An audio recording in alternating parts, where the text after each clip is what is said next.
I never thought I'd be the guy to get played like a damn fool, but here I am. My name's Mike, and for the past 5 years I thought I had everything figured out with Lisa. We met in college, hit it off right away, and got married just a few months after I proposed. She seemed perfect, beautiful, smart, confident, and she had that fiery attitude I liked. Or so I thought. Things started to feel off about 6 months ago. She became secretive about her phone, started going out with work friends more often, and would brush off my questions with some snappy, bitchy comments about how I was just paranoid or overthinking everything. I'd catch her texting late at night, slipping her phone under her pillow, or just outright hiding it. Honestly, I shrugged it off for a while, thinking maybe she was just busy or stressed about work. She was a project manager, so I figured the late nights and secretive behavior were just part of the job. But then last week, everything changed. Lisa was acting even more evasive than usual. She claimed she had a big presentation from a client and was working late. I knew she was lying. I could tell by her nervousness, the way she'd glance at her phone every few seconds, and the fact that she was suddenly insisting on taking her laptop everywhere. That night I decided to follow her. I didn't want to believe she'd cheat, but the gut feeling was gnawing at me. Something wasn't right. So I waited until she left for what she said was a late dinner with her boss, a guy named David. I knew David mostly from her stories about work, but I had a weird feeling. I followed her in my car, keeping my distance, and watched as she pulled up to a hotel downtown. She disappeared inside. I parked a few blocks away, heart pounding, trying to figure out what I was about to see. It was almost surreal.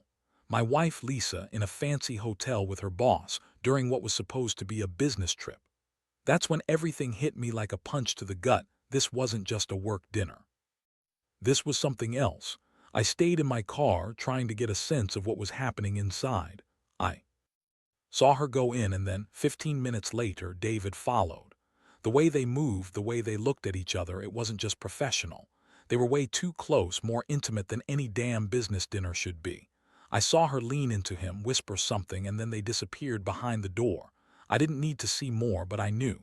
My wife was cheating on me, with her boss. I felt like I'd been punched in the chest. My stomach turned, and for a second I couldn't breathe. All the questions flooded my head. How long has this been going on? How many times? Was I just some fool who thought I was enough? Why her? Why him? Why me? I sat there, simmering with anger, betrayal, and heartbreak, knowing I had to confront her but not knowing how I'd do it or what I'd say. I just knew I couldn't keep pretending like everything was fine anymore. That night, everything changed forever. The next morning, I woke up with that sick feeling in my stomach, the kind that sticks around even after you've slept. I kept replaying what I saw Lisa sneaking into that hotel, her lips close to David's, the way they moved in sync like they had their own secret world. I couldn't get the images out of my head. I felt humiliated, betrayed, and honestly furious. Not just at her, but at myself for not seeing the signs earlier, for not trusting my gut. I decided I needed to talk to her, but not just yet. I wanted to be calm, collected, and prepared. I knew Lisa. She's a master manipulator. She'd deny everything, probably call me paranoid or jealous. That's her typical way when she gets caught. I knew I had to gather evidence, so I started snooping around her phone, her emails, even her social media accounts. I needed proof. I found a bunch of texts between her and David, some flirty, some downright inappropriate. It was more than enough. But I didn't want just texts. I wanted her to admit it herself. That night, I decided to set a trap. I told her I was going out to meet some friends, but I actually stayed home, waiting for her to come back. Around midnight, I heard her key in the door. She looked exhausted, but there was that flicker of nervousness in her eyes. I kept my cool, asked how her day went, and she responded with her usual bitchy attitude, trying to brush everything off like it was nothing. "Did you have a good dinner with David?" I asked casually, watching her reactions. She froze for a second, then scoffed. "What are you talking about? That was just work. You're being paranoid." Her words felt like a slap, but I kept a steady tone. "No, Lisa, I followed you last night. I saw you go into that hotel. You're full of shit, and I know what's going on." Her eyes narrowed. You're crazy, you don't have any proof. Maybe you're just jealous because I've been working late, maybe you're insecure. I shrugged, feeling the anger bubble up. Insecure? No, I'm hurt. You're sleeping with your boss, and I don't know how long this has been going on, but I'm done pretending it's okay. Her face twisted into a mixture of anger and defiance. You don't know what you're talking about. You're just making shit up because you're insecure. Maybe I should leave, see how you like that. That's when I snapped. I told her to get the hell out of my house, that I wasn't going to sit around and be played for a fool anymore. She stormed out, throwing some cheap insults my way about how I was possessive and jealous. But I didn't care.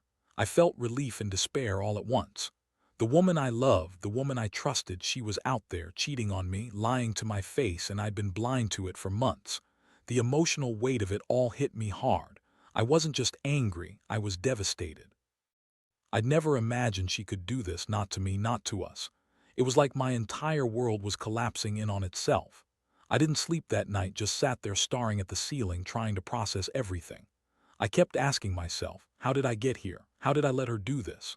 The betrayal cut so deep that even now, I still feel the sting in my chest, knowing I gave her everything, and she threw it in the trash for some affair with her boss. The next few days were a blur. I couldn't eat, could sleep, and every moment I wasn't working or pretending to be okay, I was replaying everything I saw, everything she said. I kept asking myself how I didn't see it coming, how I could have missed the signs so badly. I mean, she always had an excuse: work stress, overworked, just friends, but deep down I knew it was bullshit. She was cheating, and she didn't even bother to hide it anymore. I decided I had to get some real answers, so I started digging more into her phone and her emails. It was messy, but I needed the proof. I found the texts between her and David, the hotel receipts, even some photos she sent him during the trip. She sent a picture of herself in a hotel robe, smiling like she was on vacation, and then a few later, a blurry shot of her leaning into him at the hotel bar. That was the moment I felt like my world was shattering. I couldn't believe she'd be so careless, so blatantly obvious. The worst part was the way she lied when I confronted her again. She acted like I was crazy, like I was just imagining things. You're being paranoid, she snapped, rolling her eyes. I don't know what you're talking about. Maybe you're just insecure because I work hard and I don't have time for your jealousy. That's when I lost it. I told her she was full of shit, that I'd seen enough, that I wasn't going to be played anymore. Her reaction: she started crying, but not because she was sorry. No, she was angry, defensive, and bitchy. You're a jealous little man, she spat. You think I'm some cheat just because I have a job? Grow the hell up. Maybe I should leave, see if you're so confident when I'm gone. I was furious. I told her to get out of my house, that we were done, and I made sure she knew I wasn't going to be a doormat for her lies anymore. She left in a huff, throwing her purse down, then flipping me the bird as she stormed out. That moment I realized I'd been stupid for trusting her. I had been so blinded by love, I ignored all the red flags. But the emotional fallout hit me harder than I expected. I don't cry often, but I felt tears welling up. I felt like a total fool. She used me, played me, and I'd let her. I kept thinking about all the times I'd been there for her, the nights I stayed up waiting, the surprises I planned, the way I tried to build a life together. And now I was left with nothing but a broken heart and a shitload of questions. It's crazy how fast things change. Just a week ago, I was planning our anniversary dinner, thinking about how perfect my life was. Now I was alone in a silent apartment, realizing I'd been living in a fantasy. Every single thing I believed about my marriage turned out to be a lie. The betrayal cut so deep I didn't even know how I was supposed to pick up the pieces. All I knew was that I'd never be blind to her lies again, and that whatever came next, I was done trusting her. The damage was done, and now I had to figure out how to move forward, whether that meant fighting for us or cutting ties for good. The days that followed were some of the hardest I've ever experienced. I kept waking up with her face in my mind, her sneering, her lies, her betrayal. It was like a punch to the stomach every time I remembered how she'd lied to me so effortlessly. The shock of it all, honestly, was overwhelming. I couldn't believe I'd been so blind, so naive. I kept asking myself over and over, why? Why did she do this? What was it about David, her boss, that made her throw everything away? I started going through the motions of my day, but nothing felt real. Every time I saw her number pop up on my phone, I hesitated before ignoring it. Every time I heard her voice in my head, I cringed. I was angry, yes, but mostly just hurt. The kind of hurt that makes your chest ache and your stomach churn. I couldn't understand how she'd been so bitchy, so dismissive, so full of lies even to my face. And the worst part, she had absolutely no remorse. One afternoon, I decided I needed to talk to her one last time. Not for reconciliation, but to get some closure. I reached out, telling her I wanted to meet. She responded, with her typical attitude, acting like she didn't care. "Fine," she texted, "but don't expect me to beg." We met at a coffee shop near her apartment. She looked the same, confident and bitchy, with that smirk like she thought she was better than me.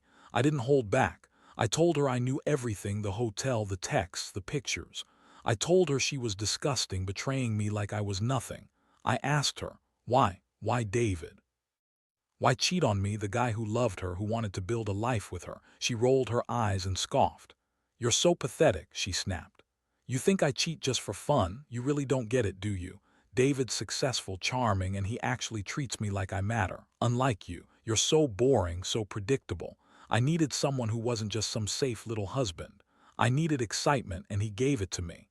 I felt a surge of rage.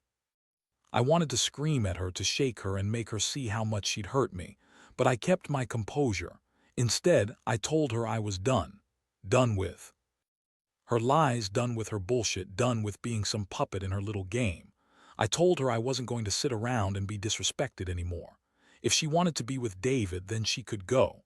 I was done chasing a woman who didn't love me. She laughed at that. "Good riddance," she said, turning her back and walking away like I was nothing. That's when I realized, despite all the pain, I was finally free from her grip. But it didn't make it hurt any less. It felt like my heart had been ripped out. I'd given her everything: my love, my trust, my future, and she'd thrown it all away for some guy with a bigger paycheck and a better ego. Since then, I've been trying to piece myself back together. It's not easy. Every day is a struggle, and some nights are worse than others. I keep asking myself how I let it get so bad, how I didn't see the signs sooner. I keep wondering if I was just some fool for believing in her, for thinking she was different. But I also realize something: I deserve better than this.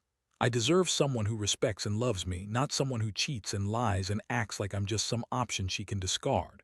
That's what this whole mess has taught me. Trust is fragile, and once it's broken, it's damn near impossible to fix. But I'll survive. Maybe even better on the other side of this. Now I'm just trying to hold on to the little bit of myself I have left. I know I need to move on, but it's hard. Really hard. I guess I just want to tell anyone reading this: don't ignore the red flags. Don't be blind to the signs. And if you find yourself betrayed like I was, remember, you're worth more than someone who treats you like dirt. Don't settle.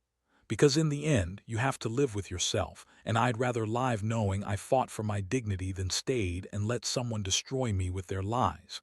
It's been a couple of weeks since I last saw Lisa or talked to her. Honestly, I still feel like I'm walking around in a fog most days. Every time I think I'm starting to feel a little better, something random pops up. A smell, a song, a memory, and I'm right back where I started, feeling that ache deep in my chest. It's like being stabbed all over again, knowing the woman I loved, the woman I married, was capable of so much betrayal. And for what? Some meaningless affair with her boss. It's sickening how fast everything unraveled. I've done a lot of thinking about what I want next. Part of me still hopes someday she'll come to her senses, but honestly, I doubt it. If she really cared about me, she wouldn't have cheated, wouldn't have lied so blatantly. So now it's just about trying to rebuild myself. I've started going to the gym again, trying to get some control back over my life. I've been talking to a counselor, someone I never thought I'd need, but it helps. Having an outlet, someone to listen without judging, that's been a small relief. More than anything, though, I've realized I don't want to be the guy who wallows in pain forever. Yeah, I'm hurt. Yeah, I'm angry, but I can't let her define me anymore. I want to come out of this stronger, wiser. I want to learn how to trust again, maybe someday. But right now, I just want to focus on me. I deserve that much. I keep seeing her face in my mind, that smug look she always had when she thought she was getting away with something. It's a reminder of how much she lied, how much she betrayed my trust. I thought I knew her, but I was just fooling myself. Still, I have to accept the reality: she's gone, and I'm better off without someone who could do what she did. I hope she's happy with David, because I sure as hell won't be. I'm done chasing shadows, done waiting for her to maybe, possibly come back and apologize. She's not coming back, that's the truth I have to face. So what's next? Honestly, I don't know. Maybe I'll move out of town, start fresh somewhere new. Maybe I'll focus on my career, find new hobbies, meet new people. Or maybe I'll just take it one day at a time and see where it goes. What I do know is that I won't let this destroy me. I'll come out of it more cautious, more resilient. And yeah, someday I hope I find someone who genuinely loves me, someone who wouldn't even think of cheating or lying or playing with my heart. The thing I want everyone to take away from all this is simple: never ignore the warning signs. Trust your instincts. And if you find yourself in a similar situation, don't be afraid to walk away. You deserve honesty, respect, and love, not betrayal and lies. I thought I had all that with Lisa, but I was just fooling myself. Now I'm learning how to live again, how to trust myself again. It's a long road, but I'm determined to get there. And maybe, just maybe, in time I'll find happiness again, the kind that's real, not built on lies. Looking back now, I realize I've been through something I never thought I'd experience, a betrayal so deep it shattered my world. But I also see it as a brutal lesson. Trust is fragile, and once you lose it, rebuilding is a long, painful process. I spent so much time angry, hurt, and feeling like I'd been used, but eventually I started to see the bigger picture. This experience has forced me to reevaluate what I want from life and from the people I let close. I've learned that I deserve someone who genuinely cares, who respects me, and who would never treat me like an afterthought. Honestly, the pain of betrayal is a heavy burden, but it's also a wake-up call. It taught me to listen to my instincts and to never dismiss red flags just because I want things to work out. I used to believe in happily ever after without really knowing what that meant. Now I understand that happiness comes from mutual respect and honesty, not just fairy tales. Most importantly, I've come to accept that I can survive heartbreak. I can pick myself up, dust off, and keep going. I still have a long way to go, but I'm no longer the same guy I was a month ago. I'm more cautious, more aware, and surprisingly more hopeful. That might sound crazy after all the pain, but I believe that someday I'll find someone who is worthy of my trust, someone who won't betray me or lie to my face. To everyone reading this who might be going through something similar, just know you're not alone. It hurts now. And it's okay to feel angry or broken, but don't let it define you. There's life after betrayal, and it's worth fighting for.